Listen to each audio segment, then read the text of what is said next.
विश्वानि देव सवितरुवृतानि पराश्व यद्भद्रं तन्नास्व। ओम शांति शांति शांति। आज मैत्रेय उपनिषद का दूसरा अध्याय है।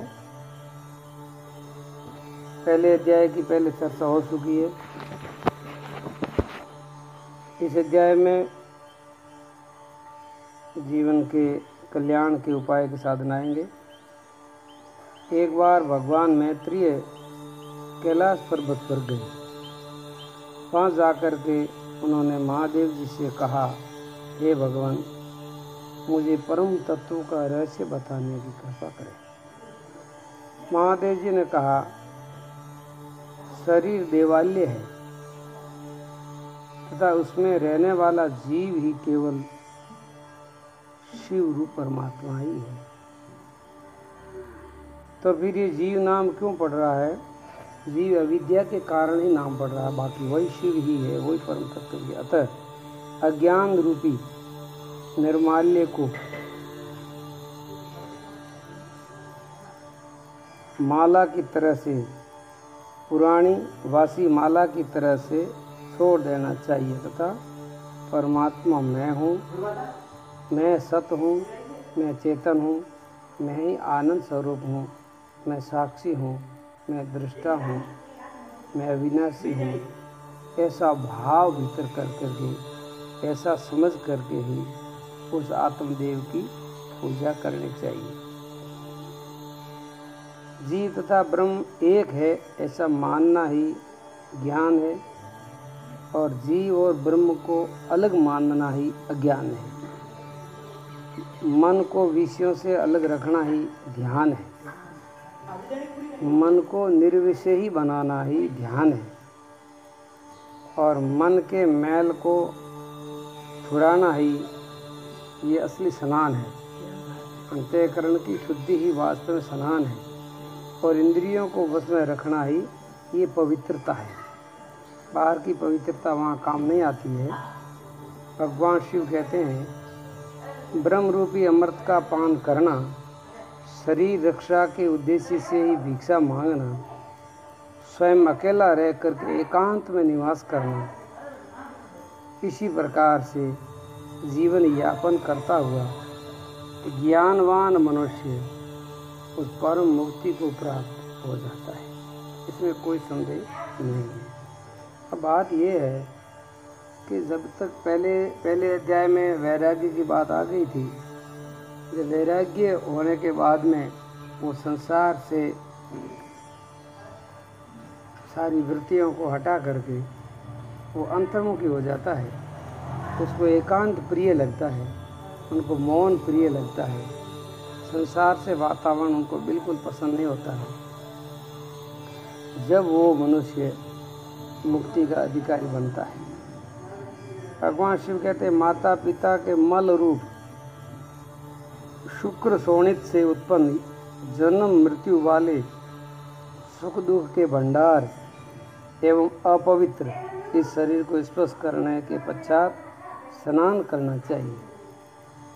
अब ये बाहरी स्नान है कि ये शरीर तो जैसे अपवित्र ही है, तो 7 धातुओं से निर्मित महारोगों से युक्त पाप के घर की भांति सतत चलायमान, सतत बदलने वाला, विकारों से भरे हुए इस शरीर को स्पर्श करने के उपरांत स्नान अवश्य करना चाहिए। आँख कान आदि 9 द्वारों से युक्त इस शरीर से सदा स्वाभाविक रीति से हर समय मल स्रवित होता ही रहता है, क्योंकि सारे इंद्रियों में विकार निकलते हैं,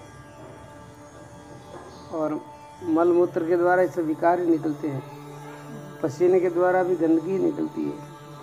ये शरीर वैसे गंदगी का एक थैला है, दुर्गंधी से भरा हुआ है। इसमें कोई पवित्र वस्तु जैसी वस्तु नहीं है।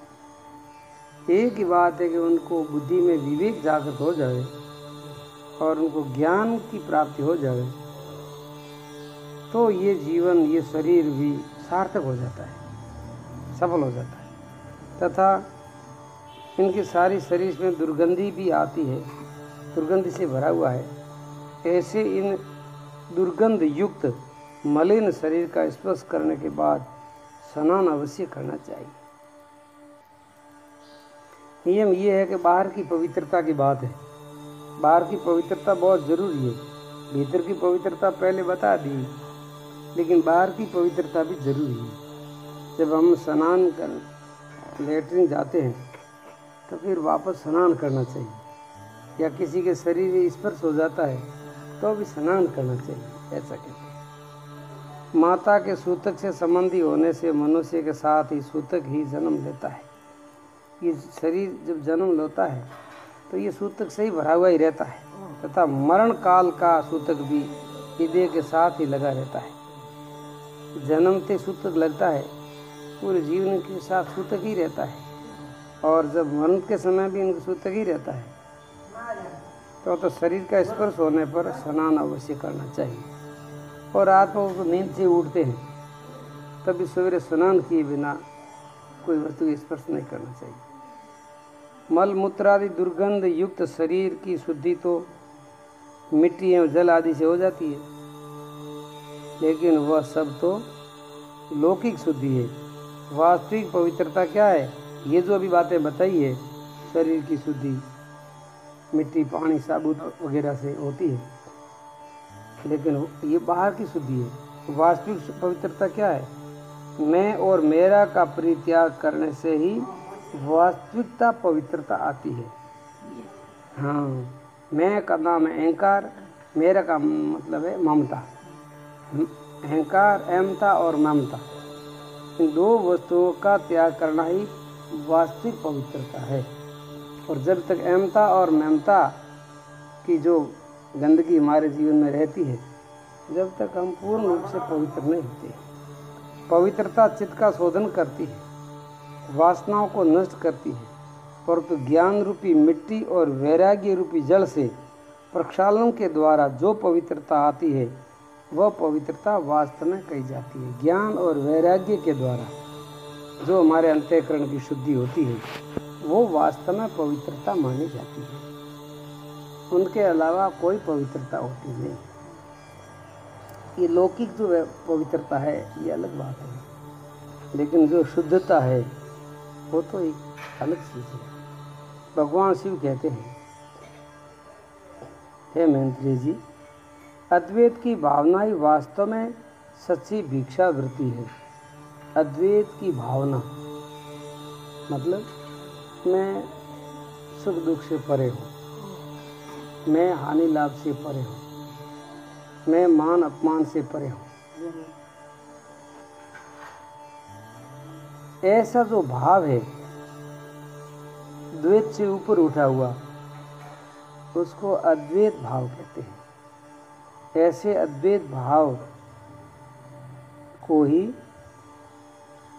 सच्ची भिक्षा कही है। ये सबसे ऊंची भिक्षा है। एक बार की भिक्षा होती है कि हम एक घर, दो घर, 5 घर घूम करके भिक्षा लाई, पेट भर लिया, संतोष कर लिया, वो ठीक है, अच्छी बात है। लेकिन वास्तविक जो उपनिषदकार कहते हैं, ऋषि कहते हैं, अद्वैत की भावना ही सच्ची भिक्षावृत्ति है।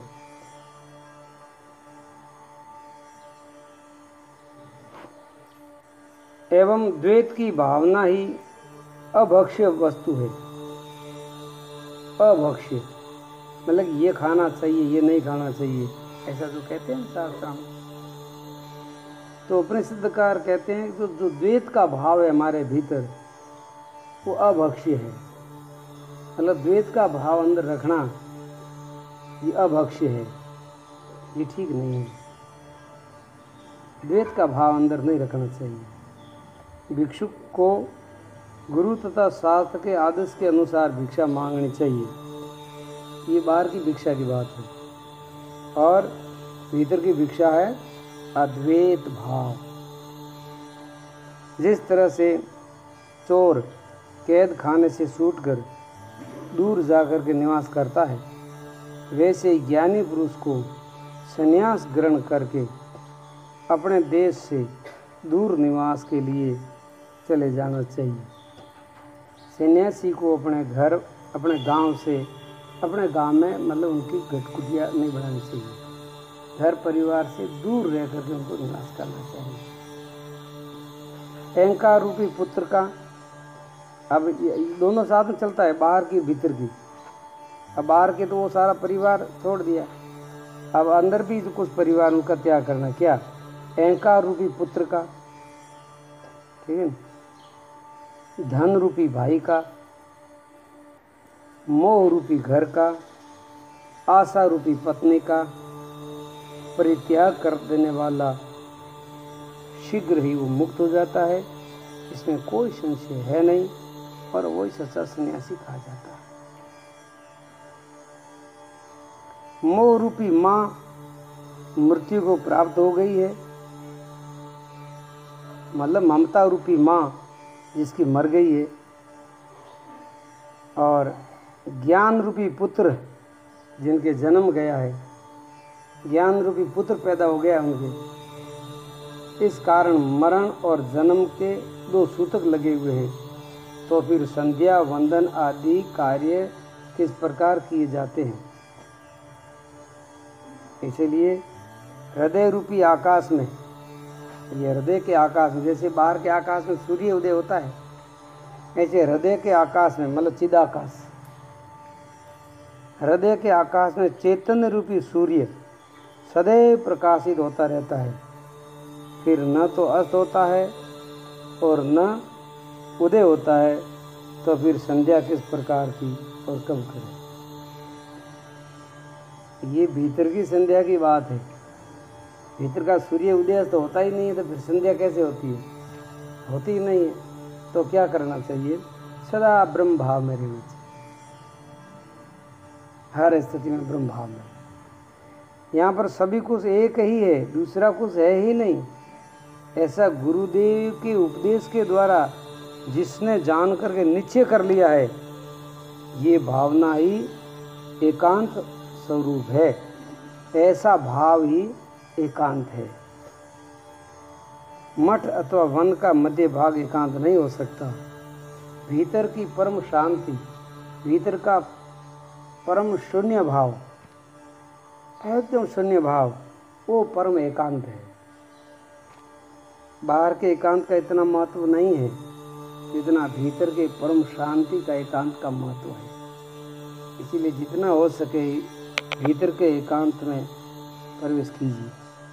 भगवान शिव कहते हैं, जो मनुष्य संशय रहित है वे ही मुक्ति को प्राप्त हो सकते हैं। अब उनको सही यथार्थ तत्व को जान करके उन्हें निश्चय कर लिया है, जिसने निष्ठा बना ली है, अब उनको कोई संशय ही नहीं है, वही जीवन मुक्त महात्मा कहा जाता है।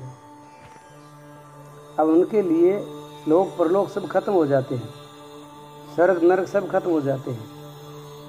वो परम तत्व को, परम पद को प्राप्त करके सदा के लिए अपने आत्म स्वरूप में पूर्ण अवस्था में रहता है। जिन लोगों को संशय है वे अनेक जन्मों के अंत में भी मुक्त नहीं होते। मैं सच्चिदानंद आत्म स्वरूप हूँ, मैं चेतन हूँ, साक्षी हूँ, दृष्टा हूँ, ऐसी जिनकी निष्ठा नहीं हुई है और संशय रहित निष्ठा,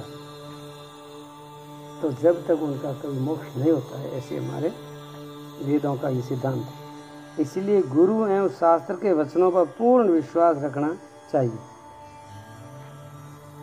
अब बताते हैं, कर्मों को छोड़ देना ही संन्यास नहीं है। केवल कर्मों को छोड़ दिया और मैं सन्यासी बन गया, ऐसा सन्यासी नहीं होता है। गीता में भगवान का है, संकल्पों का त्याग किए बिना कोई सन्यासी अथवा योगी नहीं हो सकता है। इसी प्रकार मैं सन्यासी हूँ ऐसा कह देने से भी कोई सन्यासी नहीं हो सकता। समाधि अवस्था में जीव परमात्मा की एकता का भान होता है। जीव और ईश्वर की एकता का अनुभव करना, भले थोड़ी देर के लिए भी, जीव शिव की एकता का अनुभव करना, आत्मा परमात्मा की एकता का अनुभव करना, वही सच्चा संन्यास माना जाता है। जो मनुष्य को समस्त ऐषणाएं, इच्छाएं वमन किए हुए आहार के समान लगती है, समझ में आई? जैसे बहुत बढ़िया वस्तु हमने खाई है, बढ़िया बहुत बढ़िया प्यारी वस्तु खाई है, और फिर वही खाते खाते उल्टी हो गई है, तो फिर तुम्हारे खाओगे दोबारा? नहीं। अभी क्या हुआ? अभी खाया है, अभी उल्टी हो गई तो वापस खा लो? नहीं, खाने का मन नहीं होता है। ऐसे संसार की जितनी वासनाएं हैं, इच्छाएं, इच्छाएं हैं, जैसे धन की इच्छा, पुत्र की इच्छा, मान बढ़ाई की इच्छा, स्त्रियों की इच्छा वगैरह वगैरह, जितनी जो इच्छाएं हैं, वो सारे इच्छाओं का वमन करना, मतलब उल्टी करना।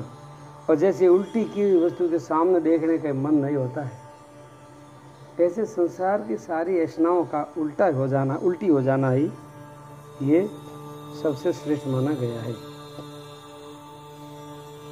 और जिसने शरीर की ममता त्याग दी है, उनको संन्यास का अधिकारी माना गया है। शरीर की ममता भी, शरीर मैं हूँ, वो भाव उसने निकाल दिया, तो वो संन्यास का अधिकारी होता है।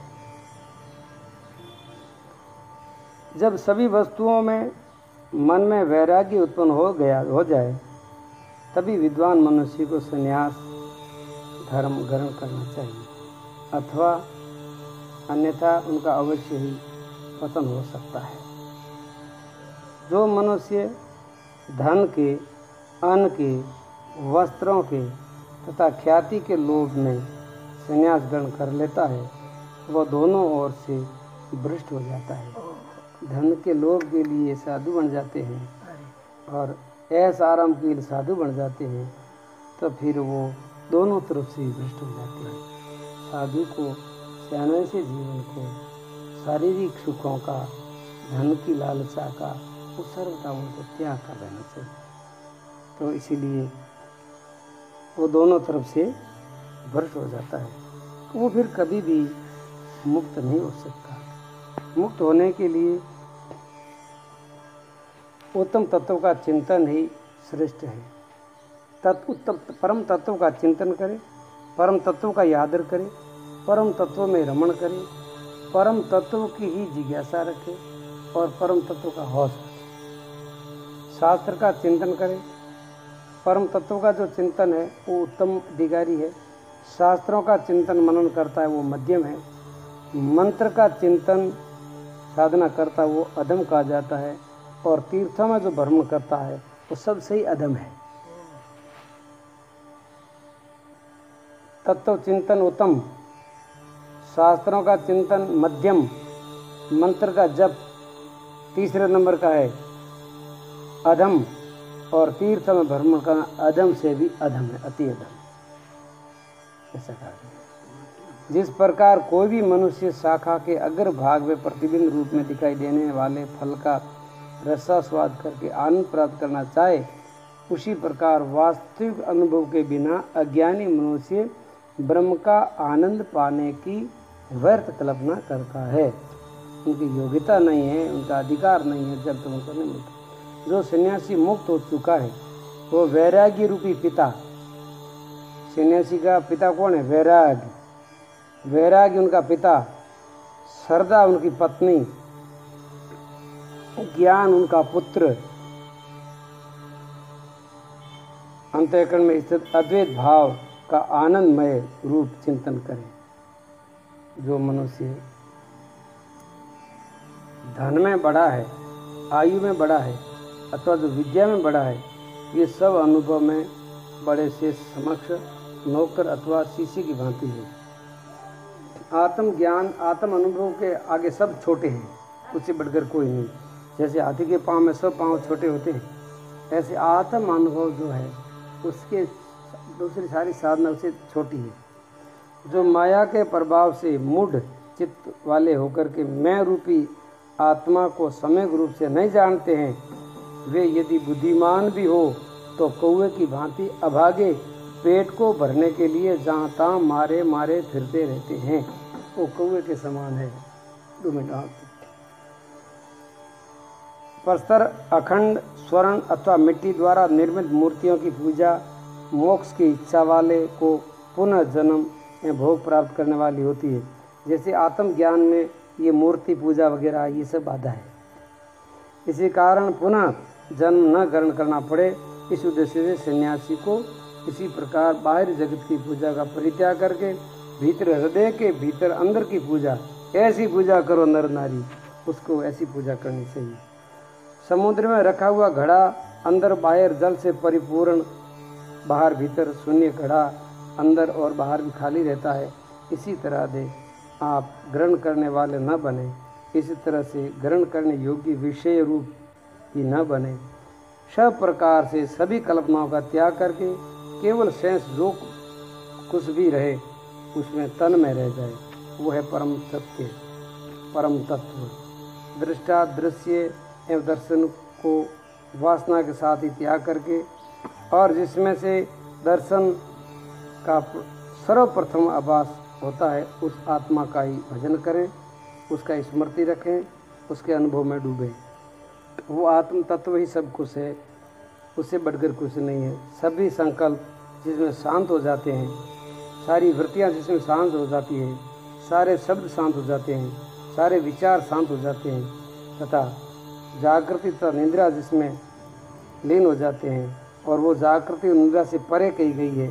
ऐसी जो प्रसर अखंड की भांति दृढ़ एवं निश्चय अवस्था है, वही परम स्वरूप है, वही परम तत्व है, वही चरम स्वरूप की अवस्था है। उसका अभ्यास करना चाहिए, उसमें लीन रहना चाहिए, वहाँ उसी का ही परम कल्याण होता है। तो आज का दूसरा अध्याय यहाँ समाप्त होता है, कल तीसरे अध्याय की चर्चा होगी। बोलिए सच्चिदानंद भगवान की जय हो।